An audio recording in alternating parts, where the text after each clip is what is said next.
Well, most people believe the official narrative of what happened on 9/11 thanks to this book, the 9/11 Commission Report. They even turned it into a children's book. Did you know that?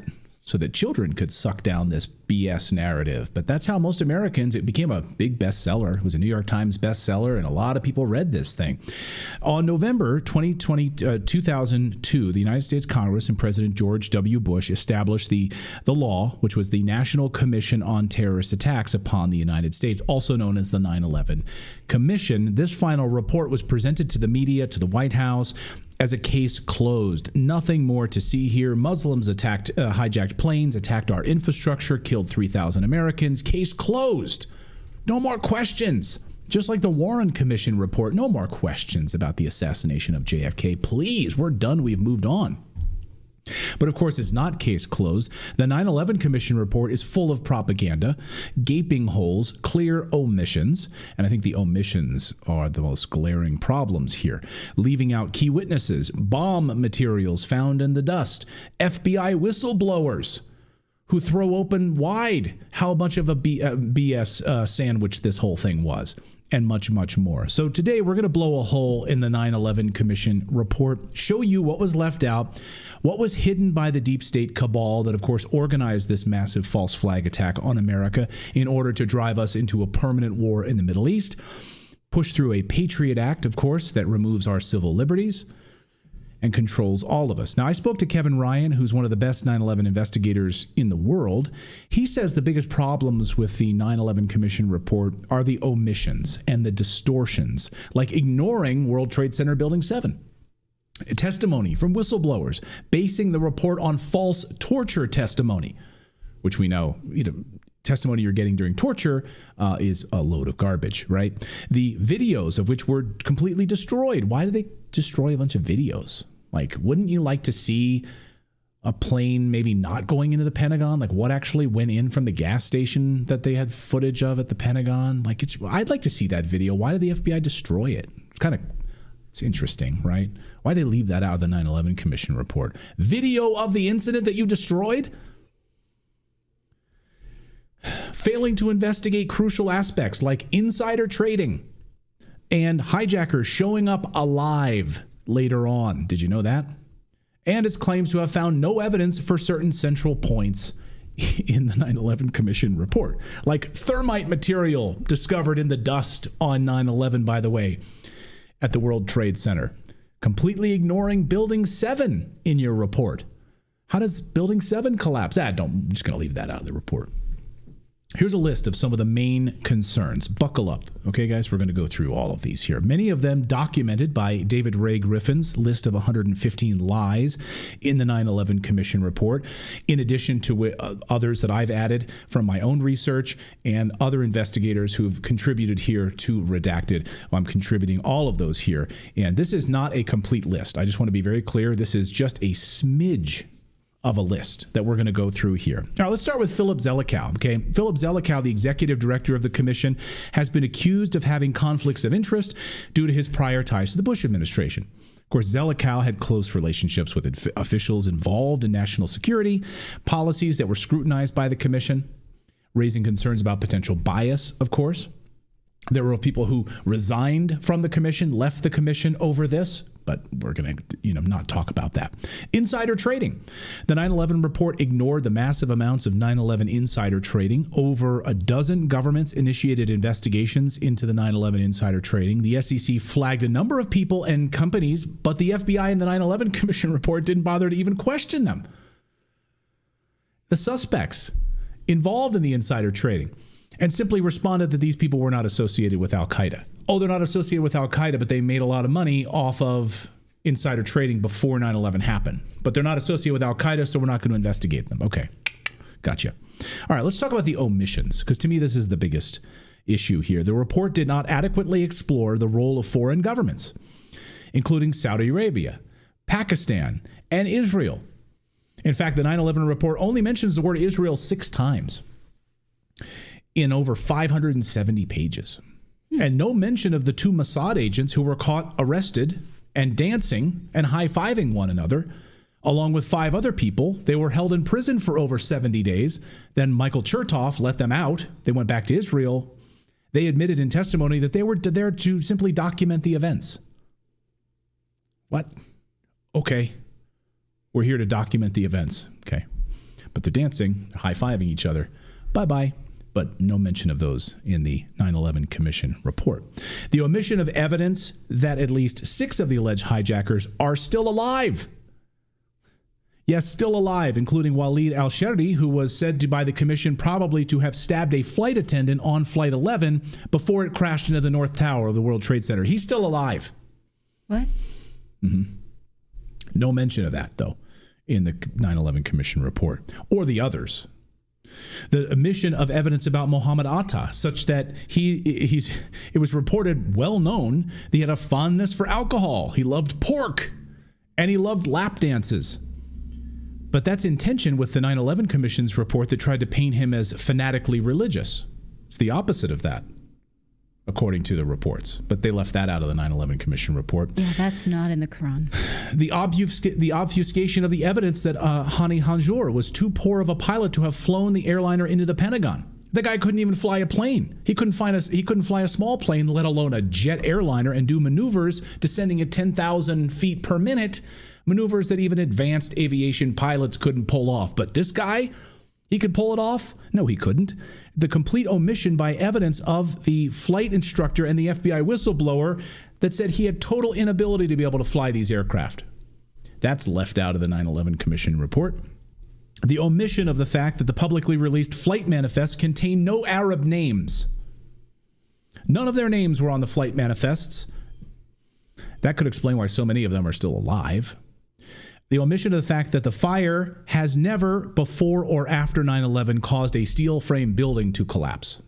But this one did, remarkably.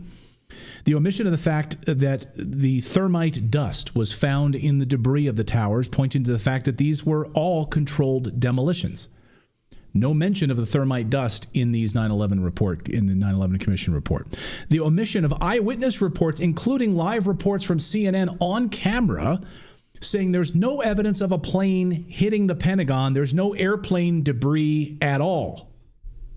Actually, it was Bob Franken with an eyewitness who said it appeared that Boeing 757, the American Airlines jet, landed short of the Pentagon. Can you give us any better idea of how much of the plane actually impacted the building? You know, it might have appeared that way, but from my close-up inspection, there's no evidence of a plane having crashed anywhere near the Pentagon. The only site is the actual side of the building that's crashed in, and as I said, the only pieces left that you can see are small enough that you could pick up in your hand.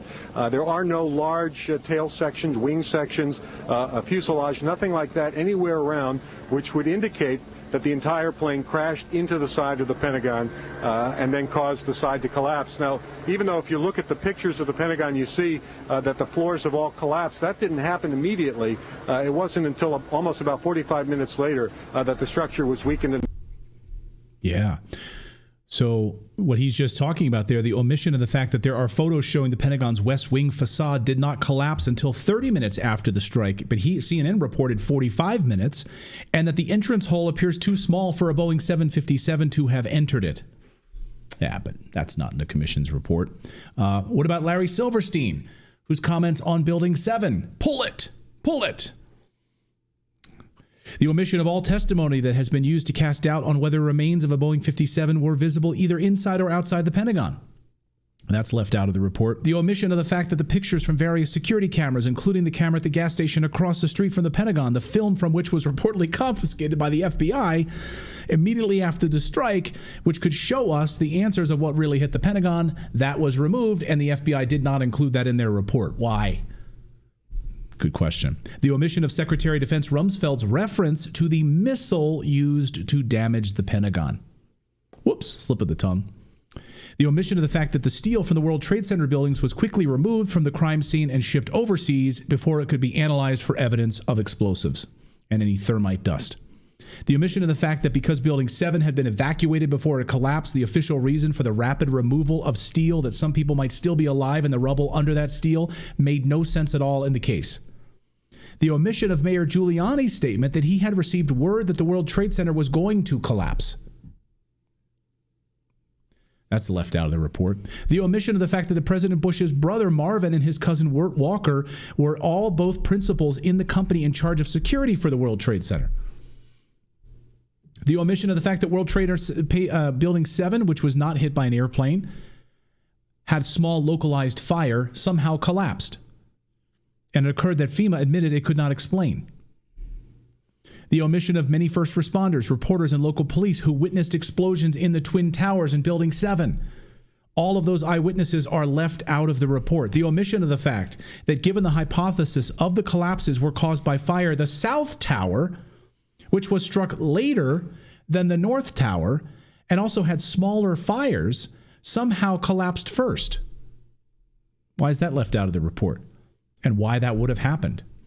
The omission of the fact that the collapse of the Twin Towers, like that of Building 7, exemplified at least 10 features suggesting controlled demolitions. No mention of controlled demolitions in this report. So many more questions we could go on and on about.